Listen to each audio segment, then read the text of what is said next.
ಕಾನೂನು ಬಾಹಿರವಾಗಿ ತಂಗುವವರ ವಿರುದ್ಧ ಸೌದಿ ಅರೇಬಿಯಾ ಭಾರಿ ದೊಡ್ಡ ಪ್ರಮಾಣದಲ್ಲಿ ಕ್ರಾಕ್ಡೌನ್ಗೆ ಮುಂದಾಗಿದೆ.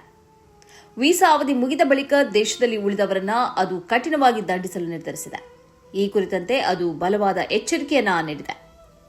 ವೀಸಾ ಅವಧಿ ಮುಗಿದ ನಂತರವೂ ದೇಶ ಬಿಟ್ಟು ಹೋಗದವರಿಗೆ 50,000 ರಿಯಾಲ್ವರೆಗೆ ದಂಡ ವಿಧಿಸುವುದಾಗಿ ಅದು ಎಚ್ಚರಿಸಿದೆ. ಅಲ್ಲದೆ 6 ತಿಂಗಳವರೆಗೆ ಜೈಲು ಶಿಕ್ಷೆ ನೀಡುವುದಾಗಿಯೂ ಘೋಷಿಸಿದೆ.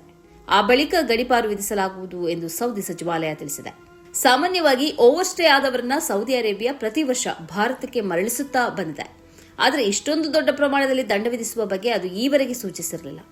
ಈ ಬಾರಿ ಅದು ಕಾನೂನನ್ನು ಕಠಿಣಗೊಳಿಸಿದಂತೆ ಕಾಣಿಸುತ್ತಿದೆ. ಕಾನೂನು ಬಾಹಿರವಾಗಿ ಸ್ಟೇ ಆದವರನ್ನ ಅದು ಈ ಮೊದಲು ಹುಡುಕಿ ಪ್ರತಿ ವರ್ಷ ಭಾರತಕ್ಕೆ ಕಳಿಸ್ತಾ ಇತ್ತು.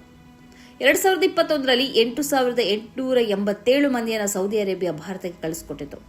2022ರಲ್ಲಿ 10,277 ಮಂದಿಯನ್ನು ಭಾರತಕ್ಕೆ ಕಳಿಸಿಕೊಟ್ಟಿತು.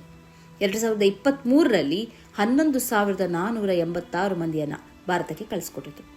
2024ರಲ್ಲಿ 9,206 ಮಂದಿ, 2025ರಲ್ಲಿ 11,000 ಮಂದಿಯನ್ನು ಭಾರತಕ್ಕೆ ಕಳಿಸಿಕೊಟ್ಟಿತು. ಯಾರು ಓವರ್ ಸ್ಟೇ ಮಾಡ್ತಾರೋ ಅವರನ್ನ ಸೌದಿ ಅರೇಬಿಯಾ ದೀರ್ಘಕಾಲ ಜೈಲಿನಲ್ಲಿ ಇರಿಸೋದಿಲ್ಲ. ಅನೇಕರು ಡಿಟೆನ್ಷನ್ ಸೆಂಟರ್ನಲ್ಲಿ ತಾತ್ಕಾಲಿಕ ಬಂಧನದಲ್ಲಿ ಇರ್ತಾರೆ ಮತ್ತು ಡಿಪೋರ್ಟ್ ಆಗ್ತಾರೆ. ಸೌದಿ ಸರ್ಕಾರ ಕೆಲವೊಮ್ಮೆ ಗ್ರೇಸ್ ಪೀರಿಯಡ್ ಘೋಷಿಸುತ್ತದೆ, ಅಂದರೆ ಅವಧಿ ವಿಸ್ತರಣೆಯನ್ನು ಘೋಷಿಸುತ್ತದೆ. ಅದರ ಲಾಭವನ್ನು ಪಡೆದುಕೊಂಡು ಕಾನೂನು ಬಾಹಿರವಾಗಿ ನೆಲೆಸಿದವರು ದಂಡ ಕಟ್ಟಿ ಕಾನೂನುಬದ್ಧವಾಗಿ ಸೌದಿ ತೊರೆಯುವುದಕ್ಕೆ ಅವಕಾಶ ಇರುತ್ತದೆ. 2025ರಲ್ಲಿ ಇಂತಹ ಅವಕಾಶವನ್ನು ಸೌದಿ ಅರೇಬಿಯಾ ನೀಡಿತ್ತು. ಸೌದಿ ಅರೇಬಿಯಾದಲ್ಲಿ ಲಕ್ಷಾಂತರ ಮಂದಿ ಭಾರತೀಯರು ಕೆಲಸ ಮಾಡ್ತಿದ್ದಾರೆ.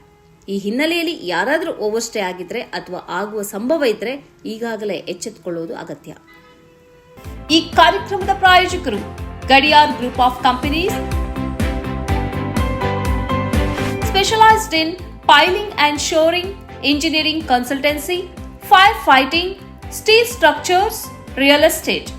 Office SIT Tower, Silicon Oasis, Dubai, UAE. ಸ್ನೇಹಿತರೆ, ನಿಮ್ಮ ಅದ್ಭುತ ಬೆಂಬಲದಿಂದ ಸನ್ಮಾರ್ಗ ನ್ಯೂಸ್ ಚಾನೆಲ್ ಈಗ 2 ಲಕ್ಷ ಸಬ್ಸ್ಕ್ರೈಬರ್ಗಳನ್ನು ದಾಟಿದೆ. ಇದು ನಮ್ಮ ಯಶಸ್ಸಲ್ಲ, ಇದು ನಿಮ್ಮ ಯಶಸ್ಸು. ನಮ್ಮ ಮುಂದಿನ ಗುರಿ 4 ಲಕ್ಷ. ಇದು ಕಷ್ಟವಲ್ಲ. ನೀವು ಮಾಡಬೇಕಾದದ್ದು ಸಿಂಪಲ್. ನೀವು ಸನ್ಮಾರ್ಗ ನ್ಯೂಸ್ ಚಾನೆಲ್ ವಿಡಿಯೋವನ್ನ ನಿಮ್ಮ ಸ್ನೇಹಿತರಿಗೆ, ಕುಟುಂಬದವರೊಂದಿಗೆ ಹಂಚಿಕೊಳ್ಳಿ ಮತ್ತು ಅವರಲ್ಲೂ ಸಬ್ಸ್ಕ್ರೈಬ್ ಮಾಡಲು ಹೇಳಿ. ನೀವು ಶಕ್ತಿಯನ್ನು ಕೊಡಿ, ನಾವು ನಿಖರ ಸುದ್ದಿ ಕೊಡ್ತೇವೆ. ಧನ್ಯವಾದಗಳು.